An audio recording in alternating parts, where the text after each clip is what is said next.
Right, the eye. I thought we'd have a crack at this because, you know, we all know what an eye looks like. We're very familiar with it and we see them all the time, but it'd be nice to break it down and draw it. So what I did, remember we did these droplets. I was looking at these and then I thought, well, the eye is not a million miles away from the droplet.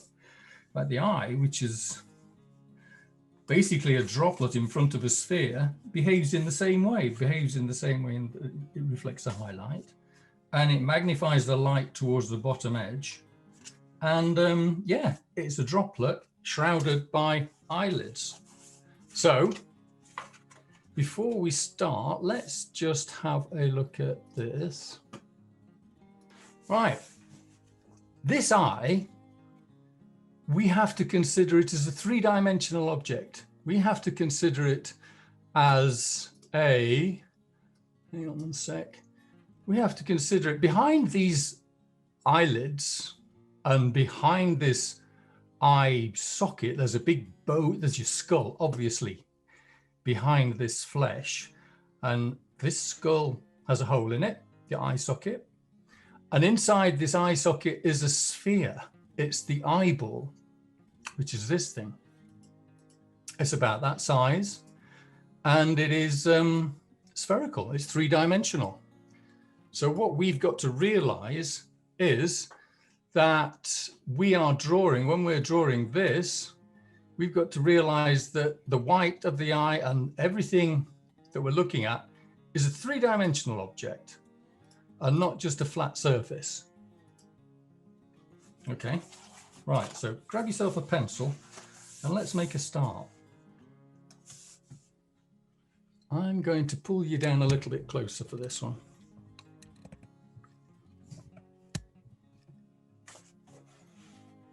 Okay, just get it nice and square. So, grab a pencil, any pencil. I'm going to get this little stubby thing. And let's make a start by drawing that sphere. Let's draw the whole eyeball like that. These are just light scaffolding sketches, just scaffolding marks. I need to pop that up. And then let's get the iris in. The iris is the colored bit.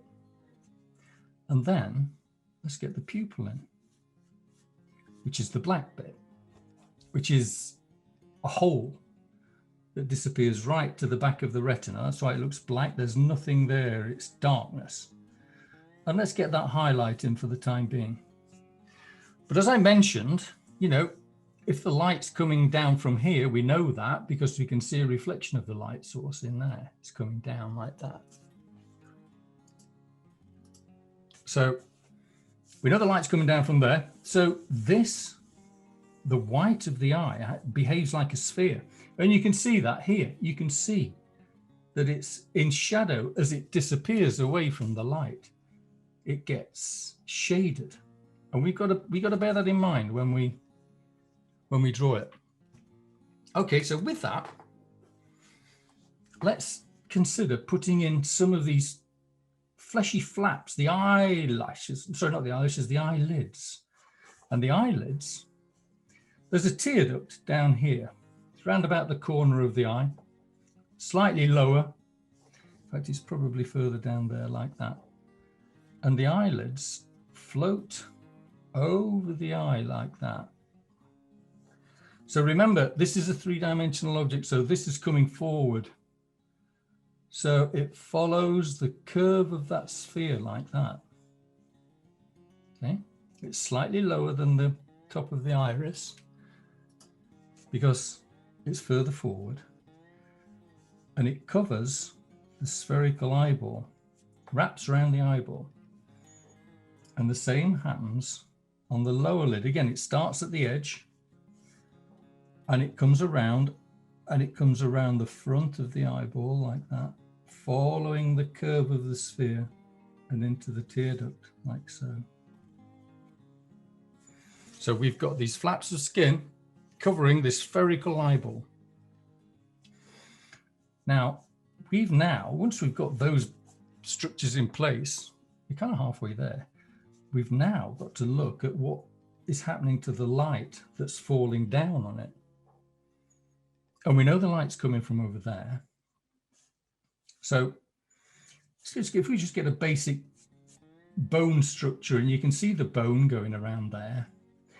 The bone, it kind of, if I were drawing an eye socket in a skull, I'd be drawing something like that. But I don't want to draw that in because we can't see it. So I'm just going to briefly put in a few shaded areas. We're going to go in with a bit of color to do the big shading. But let's put in, that disappears into the darkness there. So we're well into the dark in there. And again, this eyelid follows the sphere of the eyeball. And you can see that it's brighter at the front there where it's catching the light. There's a kind of pool of light hitting it there. So we're going to leave that bright. And under here, the eyelids also have a thickness to them. And you can see on this bottom eyelid here that this thickness is quite visible. So I'm going to do a second line inside there like that.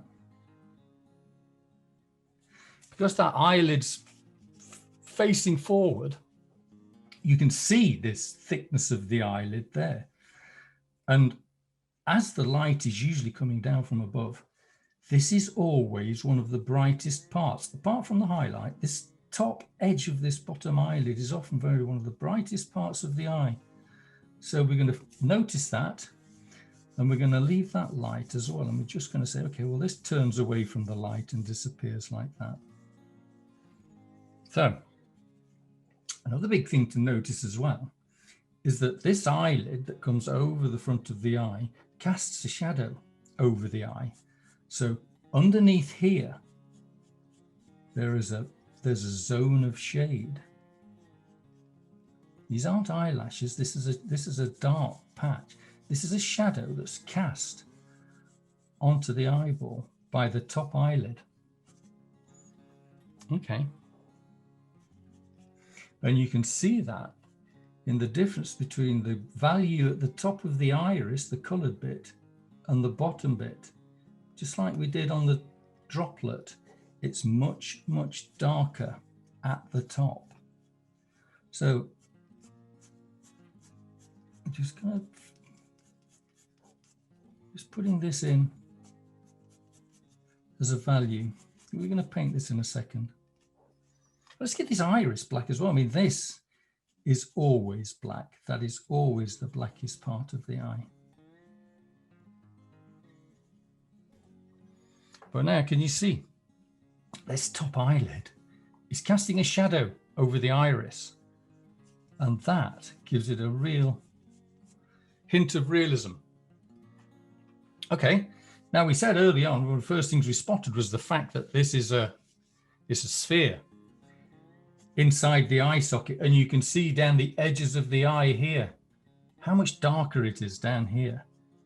So let's just put a little bit of tone in there. Now already, as soon as you make that three-dimensional,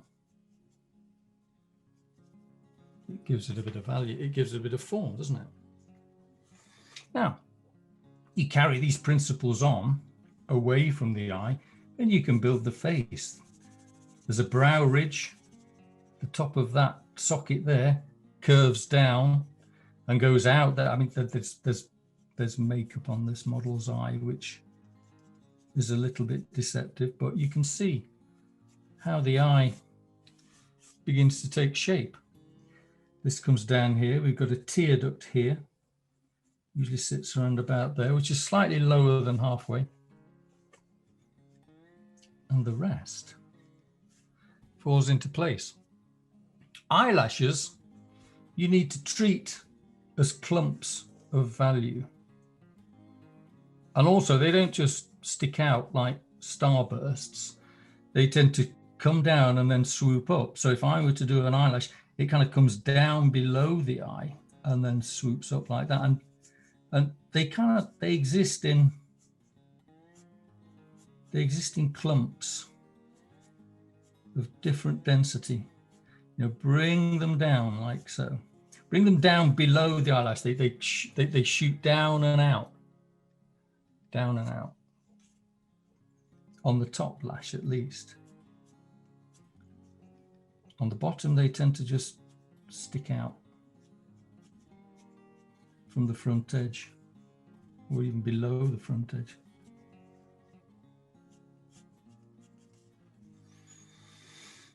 Okay, so let's throw a bit of colour at it. We've got the basic values there. It's starting to look three-dimensional already. So I'm not going to get obsessed about colour with this one. I'm just going to use the bits of old paint that are in my paint palette.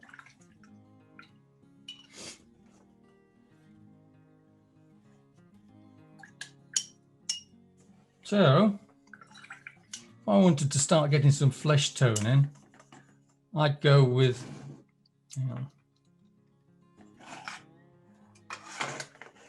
Is that better? It's all very arbitrary. I've got a rather nice old gold thing here. Kitchen oil. Never go anywhere without the kitchen oil.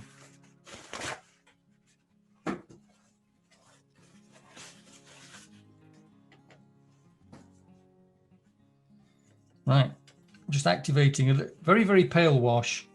There's no strong colours here. We can put some stronger colour into the iris later on. Hang on, before I dive in with that, I'm just going to modify this. I think I can improve the proportions of that iris. It's a little bit low. Let's just round that up a bit like that. That's looking more like it. So to start off with, I'm just going to put a little bit of value around here. Now, remember we said we've got a bright patch there. I don't know if you can see it very clearly on this. No, you can't very clearly. On that top eyelid, it's brighter in the center. That's important. That tells us that it's got form. That tells us that it's three-dimensional. So I'm leaving that center bit light there. Just going in with a pale kind of gold ochre color. And as we know, we're going to soften these edges slightly by coming in with a damp brush so that it's a gradual transition from dark to light. I want to make that a bit dark. I'll just go straight into the pan there. Just touch that there, and that'll, because that's into a wet surface, that's going to migrate around. All right, let's just flesh out. This is all in shade down here. I'm only really painting where the shadows are. Shadow shades. Just going to get in. Might work back into with the pencil as well. Inside the underneath of the eye socket there is dark. Goes around there, that's dark, that's dark. There's highlight down here where the light hits. We're coming down towards the bridge of the nose there. So I'm going to leave all that light. That's dark, that's dark, that's dark. I'm not really, let's not bother with the eyebrow. And then just soften these edges so that they disappear out into nothing.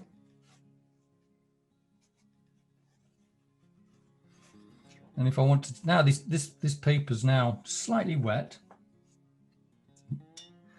So I can go in and do a little bit of wet in wet. So if I want to make these areas darker, I can start to just drop in color like that. And because the paper's wet, that'll prevent me getting any hard-edged brush marks. And I'm just picking out areas of shadow. I'm really just picking out the shaded bits. Okay, so that's a rough That's a rough layout of the shadow. Let's get this lovely green iris in. Now, eyes come under, how many different colored eyes are there? Thousands. So the color's not important. What is important is the value. And when I say the value, I mean how light or dark it is. So I'm just going in with this green. I'm putting in a green wash all over it to start off with. Now, because the watercolor is translucent, you can see through it. So this shading that I've done with my pencil, that's still playing a part. That's still contributing to the value of the tone. But down the bottom, where I want it a bit lighter, I'm just going to wash my brush off, dry it, and I'm going to lift a bit of that color out because I want it slightly lighter at the bottom. That's where the light's hitting it. You remember our droplets, the light comes through and it almost kind of it refracts the light rays and it makes this bottom edge even lighter. And of course, the iris of an eye is a beautiful thing. It's made up of thousands of little filaments of muscle that all contribute to a thing of beauty. So let's try and recreate some of the elements of that beauty by just dropping in a few further bits of color. There'll be all kinds of colors in here as well. There'll be rusts, there'll be, well, you know what eyes look like. But we can dive in and we can just drop in all kinds of stuff. We can play with this. We can just make this what we like. Just so long as the values are the same, the values are okay. And by that, I mean, so long as we make sure that it's light down the bottom and dark at the top. So you can even go in with I always sharpen the end of my brushes because that gives you another mark making tool. I can go in and I can just draw those little filaments in there with a sharp brush. And you can't really go wrong with the patterns that you make in an iris. They're lovely. Yeah, play in there and make it your own. What we do need to do is make sure that it's darker up here. Up here is still a little bit light for me. So I need to add a bit more value to that. I can go in with my pencil if I want, or I can go in with a darker green and just make sure that it's really dark up there. That line in there. That line in there is currently got a hard edge, which I want to soften. So I'll just go in there with a little bit of water to make that edge flow down. Now, we haven't really addressed the white of the eye. We've got some pencil shading in there, but we really need a little bit of soft value in there. Now, very often the white of an eye can look slightly blue. So I'm going to dig out a little bit of pale blue and try and build up some tone with that.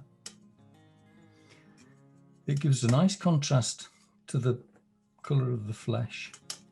Very, very, very, very pale wash, this, very pale wash. I'm just going to try and start to build up some of the form. Remember, this is a sphere and the light's coming down here. So and what we're trying to do is draw the form on a white sphere, like a snooker ball. Just a hint of it. You see, that's just taken that color down a little bit there with that blue. And down here as well.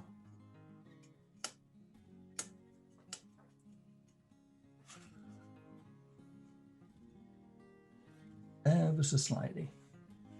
And also up here as well, you know, above, you know, I was saying, we've really got to flag up the fact that this top eyelid is casting a shadow over the eye, over the eyeball.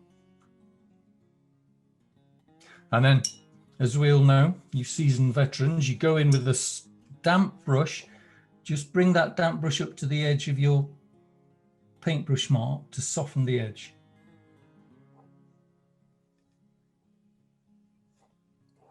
And then where it really sweeps around, it gets even darker. Let's put a bit more of a pokey blue in there, down in here.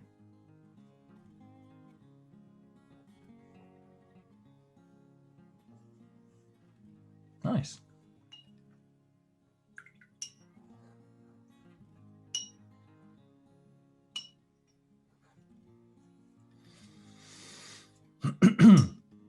All right, I'm going to get back. I'm going to build up a few more of these flesh tones, I think.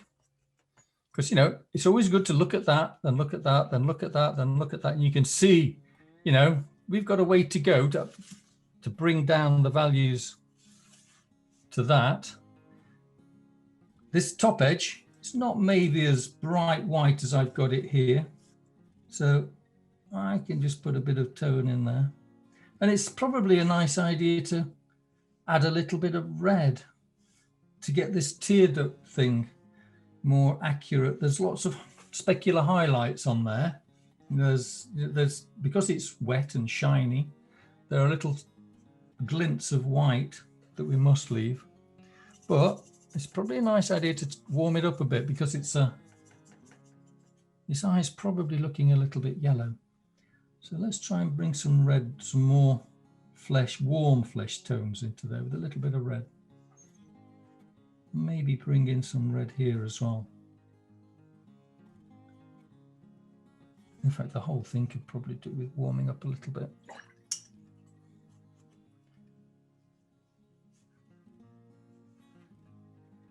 See how I just soften those hard edges out with a wet brush?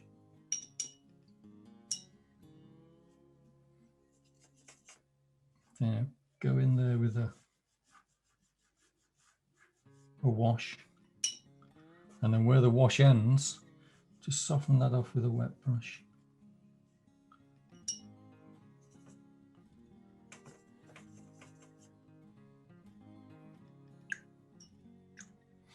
And of course, because watercolors are an additive medium, we can just keep adding layer and layer and layer, and we'll get darker and darker and darker.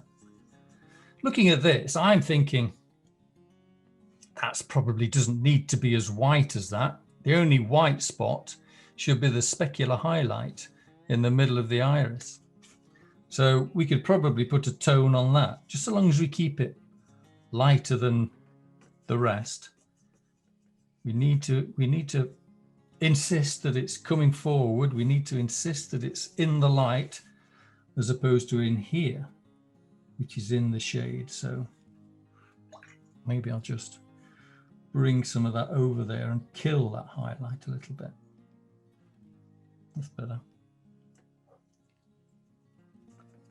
And we also need to work in here. We need to go down here. We need to take that down into shadow.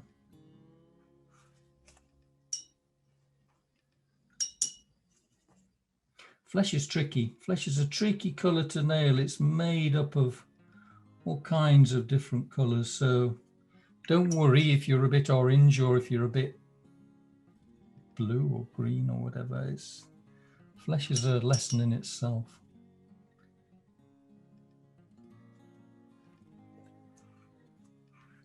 And then of course you can always come back in with your pencil, because there's some creases in here that are very dark. Yeah, these things disappear. There's no light getting in there, so that's going to be pretty solid.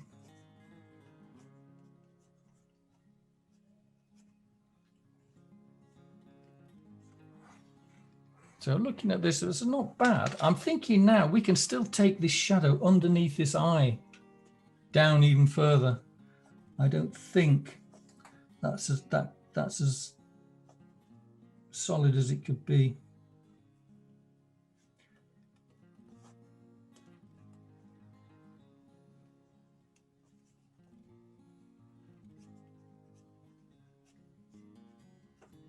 Fill up that a little bit. So let's just, now I'm just dancing around this paint palette here, picking up colors that I've been using in previous paintings.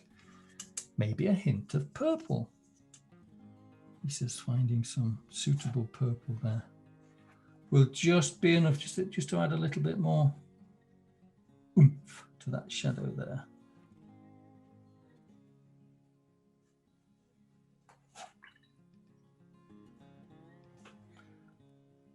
Soften that edge a bit. We don't want any hard edges on a sphere. The sphere's got to roll around. This has got to be, let's tuck some shadow into that corner there.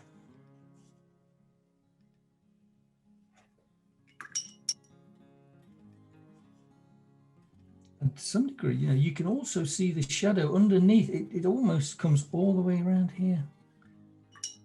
You know, the more you look at it, the more you begin to understand it, and the more you can put that information into your painting. So that shadow actually comes all the way around. And it is, in fact, underneath that. Doesn't obviously have a hard edge. So again, I'm softening that edge off. But the white, the very few parts of this white of the eye are actually white. They're all different grays and blues and different values that I'm just trying to put in now. All the time, just trying to make it three-dimensional.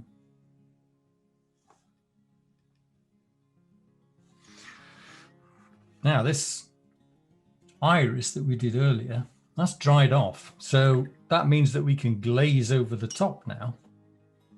We can glaze over with another color, and we know that it's not going to disrupt the color underneath. So I can either go in with some more greens. I can probably, there's probably blues in there. Let's try putting a bit of blue in. Just make it slightly bluer tint. And I can start to build up even more pattern, detail and texture on here. Right up here, there's no light happening in here. It's very dark, so I can go in there and I can start to do all kinds of things I want in there.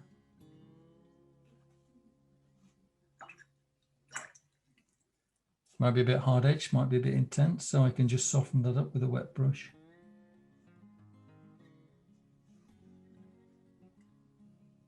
And just put flecks, beautiful flecks of colour, lovely nuances. And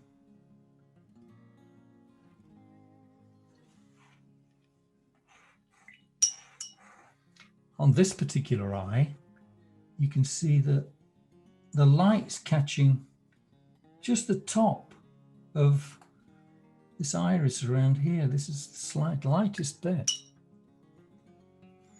So if you're really careful, you could probably go in with a wet brush and just lift a bit of that paint off, just to make it ping around the very edge, right on the rim of this iris. The light's just catching it.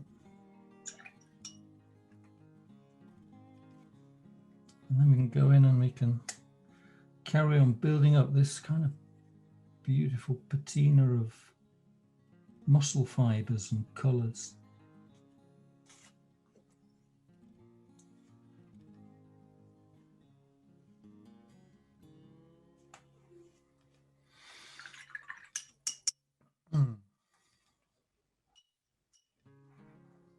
Okay. I could probably go a little bit darker in here.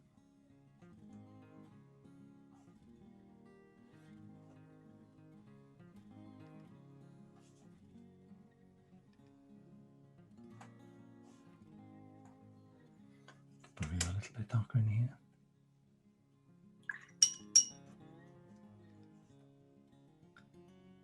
But once you've got an understanding of how the eye works, then it takes all the fear out of it.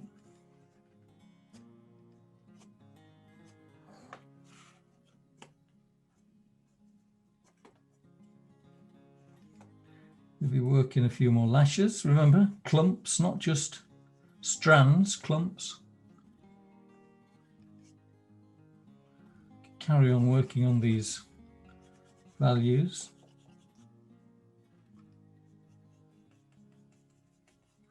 But that is a pretty